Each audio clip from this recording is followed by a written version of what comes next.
اسی طرح آج کل بھی جتنے بھی ہمارے علماء کرام ہیں، مدارس ہے، جتنے بھی ہماری بزرگان دین جو ہے نا، اس کا یہ کام ہے کہ وہ رمضان شریف کو مدرسوں میں جتنی بھی تعلیمات ہے وہ ساری تعلیمات کو بند کرتے ہیں اور صرف قرآن کو ترجیح دیتی ہے۔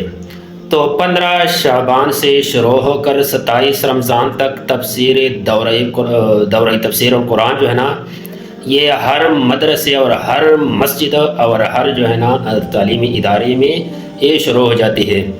تو جناب آج سے اللہ تعالیٰ سے وعدہ کرے کہ انشاءاللہ آج سے ہم تہجد بھی شروع کریں گے اور قرآن کو ترجیح دیں گے، قرآن کو اپنا مشغلہ بنا دیں گے۔ کم سے کم ایک رکوع یا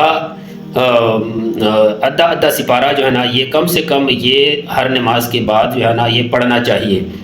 یہ برکتوں کا مہینہ ہے۔ جن لوگوں نے آج سے رمضان کے لیے تیاری شروع کی ہے تو یقین جانے کہ وہ بندہ روزے بھی رکھے گا انشاءاللہ، وہ بندہ نمازیں بھی پڑھیں گے، تراویح بھی پڑھیں گے اور قرآن بھی پڑھیں گے۔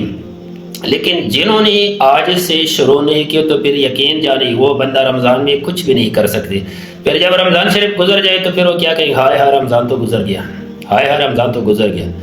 تو میرے بھائیو یہ عرض کرنا چاہتا ہوں کہ یہ مہینہ جو ہے نا یہ استقبال رمضان ہے، رمضان کے آمد کی خوشی ہے، رمضان کے آمد کی خبرداری ہے۔ تو اس مہینے میں زیادہ سے زیادہ توجہ تہجد اور تلاوت قرآن یا درس قرآن کو دینا چاہیے۔